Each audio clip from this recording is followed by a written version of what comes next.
Hi, and welcome to the SEO podcast, Unknown Secrets of Internet Marketing. My name is Chris Burris, owner of eWebStyle. Charles Lewis, Show Internet Marketing Specialist. Thank you guys for tuning in to another fun-filled edition of our podcast, which happens to be the most popular internet marketing podcast On iTunes. and SEO podcast. Yes, On get that in iTunes, Tune, or Tones, either way you want to say that. We change pronunciations all the time. As always, there is a tip from our previous podcast, and that tip is configuring Google authorship correctly is a must for both click-through rate and authority enhancement. Yeah, you definitely want to make sure that when you're setting up Google Plus for the sake of using authorship, that you configure it correctly. A lot of times we get clients who have questions about setting it up the right way or wonder why the avatar isn't showing or things like that. In order for authorship to work for you and for it to truly be effective, configure it the right way. And it's simple. Link back to your Plus page. From your Plus page, link to your site in the contributor section, and make sure in those links, which is the step most people are missing, they're forgetting to put the rel equals author. Put that in the link, and you'll be good to go. All right. Remember, we are your friendly, local, neighborhood top position snatchers, where our mantra is don't be a douche. And if that doesn't not make a deuce, but a douche. Douche, as in a feminine hygiene product, to be specific. I probably can apply anyway. We'll leave that one alone right now. And if you're uncomfortable with the term douche, just go back and listen to all of our podcasts and figure out where it actually originated from. Yeah. If you can, I see, Chuck, you have a device in my hand. By the way, this is a multi-device episode. I know. One, two, three, four. Got a Windows tablet, so we got MS. We got Android phone times 2. And we got an iPad. So we got them all covered here. I can just give you a quick review. I just got this ThinkPad, Windows 8. No, this week. Right? Yeah, this week. It sucks. Like, just straight up, it sucks, right? There are aspects that really, really suck, and then there are other aspects that just kind of suck, cool. Yeah. and then there's aspects that barely suck. We'll put that. Literally, there are like 2 operating systems in the same operating system. I've got OneNote, which is a Microsoft product for tracking notes. I've got 2 icons in 2 different locations, and they both open entirely different versions of OneNote. That really sucks. That really sucks. Having said that, the handwriting recognition capabilities of this thing is phenomenal. It is recognizing my handwriting. I was showing it off both to Javier and to Chuck, and as I'm writing, they're like, "Oh, I thought you wrote something else," and the tablet got it right. Yeah. Like, my handwriting is so right that bad though. Yeah, it's that bad. It could be internet multiple marketing. things. He'd probably be a doctor. Exactly. Too bad there's no prescriptions in internet marketing. Wait, there's prescriptions for success. All right, so I was just about to say, before I got distracted by all the electronic gizmos around here, that if you can, tweet now, tweet something, tweet later, tweet soon. Tweet that right there. Right up there. SEO Podcast. This is number 205. Make sure you tag us in it at eWebStyle or even at Best SEO Podcast. And that way we can follow you back, exchange some networking, and do all of our social media stuff. So we do have a review today, so that's going to be great. And it's the only favor that we ask of you. If you are in a position to and appreciate what we're doing, please go ahead and write a review. There's 2 places to write a review. One place has 3 steps. Go onto iTunes, make an account, write a review, and if you choose to, send us an email, podcast@e-webstyle.com. And if you're in another country, make sure you send us an email and say, "Hey, I just wrote you a review from UK, from Spain, from Swaziland, whatever." Make sure you let us know, because I literally have to, in iTunes, select that country in order to see the reviews that were submitted in that country. iTunes, I would hope y'all work on that. Yeah, there should be. We shouldn't require extra steps to see reviews. They have made the podcasting, so they've kept it off of their servers, so it's really hard to track listening, although they should know downloads to all of the, whatever that's, iTunes. Users. who are downloading. What's the software called? Is it iTunes? It's iTunes. Why that sounds wrong. iTunes has a different meaning now. It can't mean software. Yeah. Anyway, so when you open up your iTunes, it automatically downloads the podcast they should be able to track that and give us statistics about it. It would be really interesting. We use a company called Podomatic to host the actual files. So when you're on iTunes, just so you know, you guys probably didn't know this, when you're on iTunes and you're looking at the list of files, those files are actually hosted at Podomatic. And then the RSS feed, a particular podcast RSS feed, is given to iTunes and uploaded and referenced so that iTunes knows when there's a new one, etc. So that's all kind of interesting. And I brought that up because, yeah, it would be nice if iTunes made it easier on us. Yeah. And the other thing that you can do is you can actually write us a G Plus local review. Yes. And the way you write a G Plus local review, it's easy to Not get hard. to our page. Not hard at all you all. have to do is go to e-webstyle.com/ G plus and G plus or slash Google plus or slash. Google plus. I didn't know if you were going long on that one. Yeah, the first one I couldn't stop. I don't know could what do. And finally, in kind of housekeeping, remember we do have a referral program. Send us an SEO account. If that account goes live, as long as it stays live, you will get compensated for sending us that account. Back to G Plus for a second. When you leave us that review, take a few other actions, and we'll reciprocate those. Right? Gonna put us in your circle, like create a circle called, I don't know, SEO guys, maybe internet marketing or something like that, and put us in that circle. And then in that way we can do the same for you. Put you in the circle as a podcast follower or something like that. So yeah, do that for us. Cool. And plus one us while you're there. Yep. And plus to us also. So in the news, I thought this was just, I mean, this is too cool anyway, right? Nissan is working on driverless cars. Yeah, 10 years, 7 years, or something like that. And Google is working on it too. They're kind of competing. Nissan's more focused on having a car that you can grab the wheel at any time, where Google's more focused on, okay, we want you to be Googling, Yeah. not driving, so we'll take care of the driving so you can Google more and we can make more. Especially since, mobile, well, we'll get into that in a minute, but mobile search stats are higher than desktop search stats right now. So, yeah, they want Imagine you to. how many more searches there would be if people could actually Google the entire time they're driving. I mean, if you could text and drive. And I do say the entire time because we know people are out there Googling anyway. I'll actually have a thought and say the search into my phone, and then, I won't read it. But then I have the search the next time I pick up my phone. Read it. Okay, I read the headlines. Apple is accepting trade-ins. I have traders written here. I don't know what that's about. Trade-ins. That's kind of cool for their iPhones. Whatever you want to get a new phone, you can get credit. That's just kind of cool. A robot prints cookies. That's kind of cool. Revenge porn to be a crime Revenge porn? in California. So that is, say you're in a committed relationship and you decide to make some videos that you want to keep for yourselves, and then you break released up. it. Oh, really? and one party or the other decides that they want to make some money off of these. make some money and get some revenge. They're thinking of making that a crime. So that's But what's the punishment for that though? Like, it's done. yeah.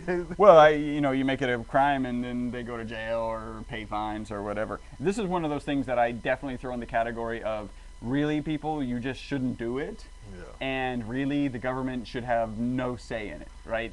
You guys did it private. You knew the risks, and great. And frankly, you Shouldn't have broke up with her. You should not have done him wrong like that. Exactly. No, come on, people, just be decent human beings. We shouldn't be legislating decent human beings at that level, in my opinion. No, I agree. Murder, yes. Yeah. Yeah, it just popped in my head. All right, so here's a great question.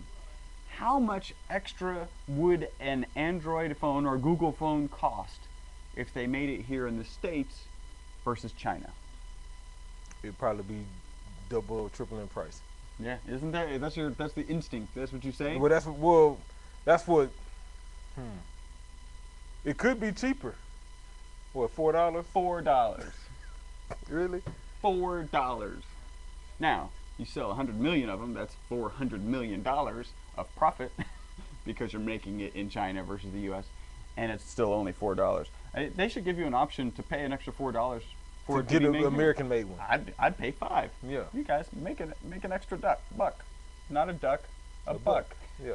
out of it. I'll pay your $4. I'll give you an extra buck profit just for making it here. Mm-hmm. I mean, $1 each person. I don't know. You really wish that they would. Well, yeah, because when you put it in that in that situation, then that would actually compensate for the employees you had to hire and everybody Yeah. else locally to make those devices. Yeah. So, So hey, you want a China version or you want a U.S. version? You want to support us? Or you want to support China? Us being U.S. Yeah. That was intentional. All right, that is the potatoes of our podcast. Time to get into the meat. all right, so I got some content. Let's address the email first. Oh yeah, I'm sorry. And we have a review. Let's do And the you review got first. come on, you missed a Yeah, lot of stuff. wow, I'm just the skipping ways all to over reach the us place. on social. I got distracted by revenge porn. Again.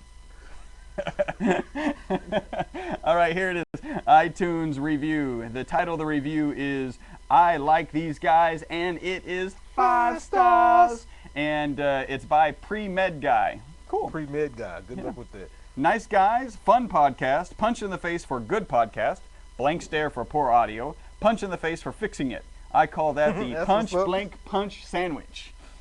So patoof. Well, now Patoof. it's patoof. What? Yeah. Patoof.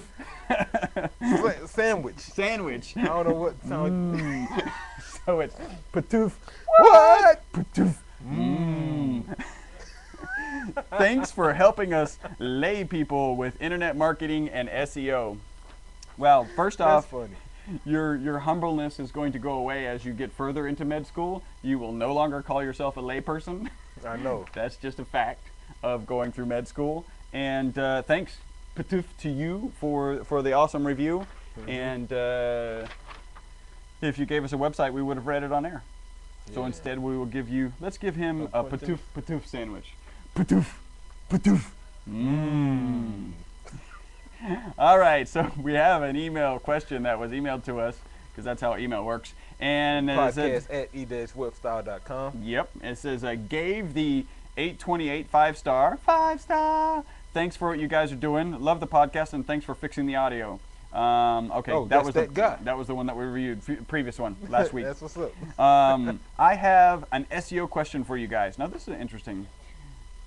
From an English perspective, I'm going to have to look this up. Is it an SEO podcast or is it a SEO podcast? It's A. I think it's A, right? It's A. I mean, this the doesn't rule sound wrong. is It's vowel, right? It's a vowel. Un if it's a vowel, A if it's a consonant. So I have a SEO question. An SEO question actually sounds better. It I don't know does. how that works. Anyway, I hired a shady SEO firm last year. That sucks. I know. That's me kicking you in the shins. Now out of business. Surprise! Who told me to move my blog from WordPress, where it was getting 200 clicks a day, to my site, www.aceorganickim.com. By the way, that's a huge. Anybody going through pre-med and all sorts of things have to take organic chemistry, and organic chemistry is a bitch. So great that you're out there trying to help people and make money. Now, not only does it get way fewer clicks, my Google rank dropped from 8 to 180-ish for keyword organic chemistry. I know that could have been nuked by Penguin or Panda, but for SEO reasons alone, does it make sense to try to move the blog back to WordPress, or should I keep it on my site, which gives me more link juice? Thanks so much for the content. You guys are a staple with me at the gym. Jim, okay, so you listen to us while you're working out. Yeah, while That's you're what's actually up. patoofing and And kicking. and mean. All right, Oh, so no, that's after the gym. so well, I got an answer for you, but I also have a question, which Yeah. I didn't quite understand. When you said move your site from WordPress to, you said move your blog from WordPress to your site. So was your blog on a different domain name and then you added it to your site? Not quite sure about that. Or are you asking, did you just change content management systems from WordPress to whatever you're using now? Yeah, were you on WordPress.com Exactly. with your blog, and then you moved it to your website, or what? Yeah, so by the way, that's incredibly risky. I don't. Although WordPress.com, I mean, they're such a solid organization. Maybe you're still on WordPress. You're just not on WordPress.com. They probably have a way to do 301 redirects to from that domain, from the old one that you had to the new one. And in fact, there's probably a plugin that works on WordPress.com And that's probably what happened is you lost a lot of link juice because you didn't 301 redirect your content. That's what I would guess. I would guess that. And then secondly, to be honest, the content management system you're on indirectly has no effect on your SEO. You could be using WordPress, you could be using Modex or Right. Blogger Yeah. or anything like that. But indirectly, I will say yes, because WordPress supplies plenty of tools that make it extremely easy to operate your site and optimize your site. And so whoever first red flag, SEO firm says don't use WordPress. Yeah, that's You like got to do the Thank you. You mean the largest, most popular content management system on the planet? Okay. yeah. So Actually, second clue would be if they were to ask you to ask the programmers to improve WordPress to make it easier. oh, like the other. Because we actually had a vendor of one of our clients come back to us and say, hey, could you make this CMS easier to use, especially as it relates to pictures and Flash? Yeah. It's WordPress. We didn't write it, like you should understand that. And second, it's WordPress. It's not going to get that much easier. Yeah. So I would do that. Now, so some action items. Yes, move back to WordPress if you can, especially since you've already lost ranking. well, and you know, I don't think I have too much to lose. I gotta at this say that point. depends, because if it's moving back to WordPress.com, I think ultimately you do want to create your own. Well, yeah, I'm not domain. suggesting move back to blog organic whatever it is .wordpress.com. No, I'm not suggesting you move back to the WordPress subdomain. I'm suggesting if you've moved off of WordPress as a content management system, then Get back I on would it. suggest moving back It's to easy. it. Yep. In regards to your domain name, I think it's probably in the long run more effective and better to be on your own domain name than on a WordPress subdomain. If that was the advice they gave you, then that's not bad. But you just need to make sure you do the right redirects and the right things with your URLs so you won't lose ranking like that. Appreciate the 5-star review. Hopefully that helps. Punch in the face. Go on, I'm pulling up his website right now, just to maybe see if it is in fact On resource, WordPress, a page site or what source. it is. This isn't it. By the way, look at this. This is an advantage of having Windows 8 versus an iPad. I cannot view source easily on On iPad. Dun, dun, dun. Yeah, I'm not seeing any WPs. content, Yeah. admin folders. Now the anything like blog's over here, so it may be that he just moved the blog. That's a possibility. Blog Let me go category. into the blog and see. that. AceOrganicChem.com. That's a WordPress. That's a WordPress site. Yeah. Okay, so it's just the blog. I'm guessing he just moved the blog from WordPress.com to his site, and you probably didn't do 301 redirects. You're actually in a decent position, right? You've already moved your site, you've already lost your rank, so at this point you can only come back up, right? Since you're there, why not have your blog designed to look like your website, or better yet, I'm speaking backwards, redesign your site on WordPress. Yep. And in that way, your blog will already be incorporated, and it can be a part of the nav, and then the look and feel won't change, because that was kind of bad after we clicked blog, to be honest. And that way you can have the same look, the same feel. Your users won't get lost thinking that they're on the wrong site, and then your whole site will be on WordPress. And that way you can take advantage of all of those SEO features for the entire site and not just your blog pages. Cool. Excellent. I think That's now like one for that's a point for Windows, right? That's a pretty big point, That's right? a point I for actually did Windows. work on air, which I could never do on the iPad. I would have just been like, yeah, we'll look that up later because we don't know. So that's, super cool. I like it. And yet what's I'm about to tweet with my I iPad. So I've gone from one kind of medium-sized, heavy laptop to potentially 3 devices. I mean, at least my phone. So I always had that. I was to both an so now iPad. you're carrying Windows, Android, and Apple. Everywhere, Yeah. everywhere I go. My intent Windows, was, Windows, Android, and Apple. yeah, my intent was just I needed some sort of laptop for. There's certain clients when I go there, I've got to do laptop-y stuff, and so I just wanted the lightest possible version of a laptop that had decent real estate on the screen, and a tablet is the thing that made sense. And then once I got that handwriting, and now what we just did, yeah, it's gonna get more use than I thought. Don't get me wrong, it really sucks. Like it really, really sucks. And there's now 2 features that are indispensable. Yeah, keep using it. Yeah. And you know what? If you had Windows 8 desktop and Windows 8 phone, then you probably love it. Yep. If you were well, assuming you were happy See, with your Windows 8 desktop, exactly. because Most people aren't. literally, if I had a keyboard and a mouse, all the sucky things would still suck. Like it sucks. Yeah. Yeah, I know. What was it? OneNote would still be in two places. Yeah, that it would wouldn't change. there'd still be two versions that were two totally different things. It's just like the Nokia commercial. You talk about the hardware, you don't talk about the operating system. Yeah, because this sucks. All right, so get to the meat. I was at Search Engine Watch this time. I hadn't been there in a while, and I came across a title. You know, I'm captivated by headlines and titles. 10 tips to the top of Google. It forced me to click, and so I clicked it. And as I began reading it, this was by Grant Simmons, Punch in the Face to Grant. And so I began reading the article, and I realized, although it was titled 10 tips to the top of Google, it was really more about tips for successful internet marketing in general, not just Google. And so, but let's get into it.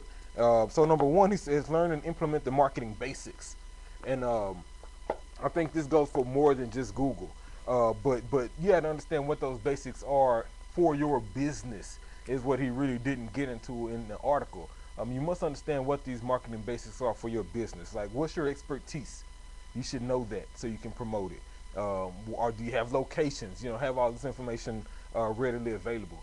And last but not least, what's your message? What's the message that you're trying to convey to people about your business? Make sure you understand that. Number two, how to structure your site. I think this is important because a lot of people go into website development and design, and they're thinking about SEO, they're thinking about keywords, they're thinking about ranking and traffic. And if that's your logic when structuring your site, then your logic is a bit flawed. Yes, you should keep SEO in mind, but structure your site with users in mind. Structure your site with the end conversion in mind. What you want that user to do when they get to your site and the action you want them to take. Keep that in mind when doing your site structure. And after you do that, then you use some SEO, make sure you have your keywords and all of the other information in the right places. Number three, build a digital footprint. To me, what this really means is claim all your profiles on all platforms. That's what that digital footprint means. So if our digital footprint, you know, eWebStyle, if you search that, not only will you see our site, but you will see every other site that's on the internet that we are affiliated with. And we've claimed those profiles. We've added bios, we've added images and things like that. So that's our footprint. Everything is consistent in all places. So make sure you take advantage of that. Number four, design. Do I get to go on this one? Yeah, we'll have an ant coming up Okay. later. Just nudge me. All right. I may be asleep over. Number four, design for multiple screens. This is extremely important. I mean, Chris is using 3 different screens right now. Yeah. And so, you know, you want to make sure that you take advantage of that. If it's a responsive design, or if you're going to end up doing a mobile site, or however you're going to do it, whatever your strategy is, make sure that you are taking make sure that you're keeping in mind the fact that your content, your information could be viewed on screens that may be horizontal, they may be vertical, they may be super small, tiny, they may be yeah. big, they may be on a BlackBerry, you know. What? Yeah, exactly. And so keep that in mind. What is that? I don't know. Hey Hugh. Get that turned down, Hugh, please. But make sure you're keeping in mind what kind of device your data is going to be viewed on. Number 5, conduct keyword research. So, right? It's always about keywords. Be aware of the different types of keywords, the searches people are using, and keep that in mind when doing your content. But not just your website content. Keep that in mind when you're doing all of your content across all platforms. If you're tweeting, if you can get that keyword in there, do that. You're putting a Facebook post, get that keyword in there. Maybe you're Instagramming something, use that keyword as a tag on there. I mean, this helps build your whole internet marketing brand. Number 6, he put write just enough content, and then he goes on to say, here's your ant right here. He goes on to say wait. Yeah. there are no ideal lengths of content. Yeah, I totally disagree with that. For one, it's always been a known fact. We've always preached it that you need at least 250 words. But more importantly, Google has a new spam penalty for sites that have thin content. And so I won't say write just enough content because nobody knows what just enough content is. Right. I will say write enough content that expresses your point, that get your point across, that people can absorb and actually gain some value from. If your content, if you get your point across in 2 sentences, then you're not making a point at all. You're wasting time. And so, you're an incredibly talented wordsmith. exactly. And you're so talented, you need to back off of your talent so that Google can appreciate what you're doing. Exactly. So I won't say write just enough content. I will say there's no need to add a lot of fluff to your content, but get your point across and support your content. He didn't talk about. I'll say support your content with other rich media, images, videos, links to other sites that have similar information, things like that.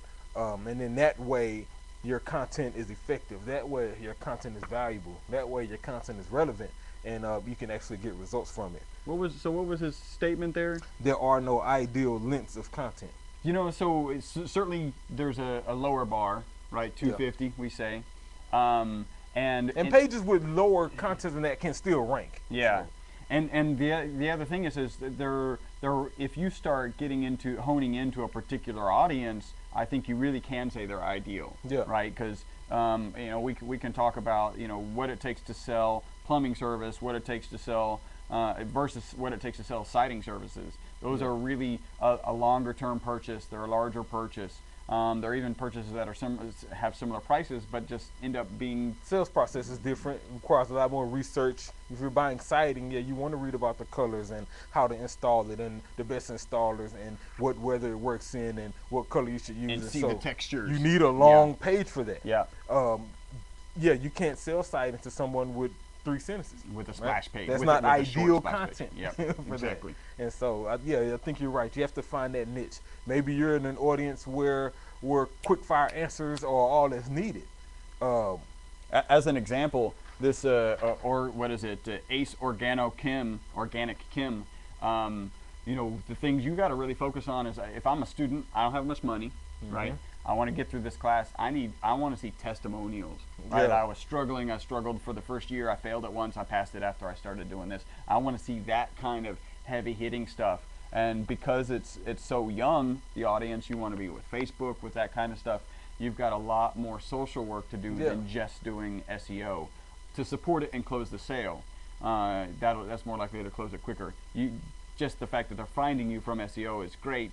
And you've got to it goes back to SEO, search engine visitor optimization. Well, and it really goes to understanding your audience. Because if my audience is social, they're used to absorbing my content on Google+, Facebook, and Twitter, then there's no need for me to create long, huge pages of content. Because one, Twitter's only limited to 140 characters, and to be honest, how many guys have actually read a really long Facebook post? Yeah. You read the first sentence, if there's a pictures associated, or you're checking out the picture, and maybe a link. And then you leave, and then you're like, oh, well, they got too much time on their hand, and you keep scrolling. Yeah. And so, if that's your audience, then the short posts work. But I think it's key that you figure out who your target is, which was his first point. Facebook, good place to be a wordsmith. Twitter as well.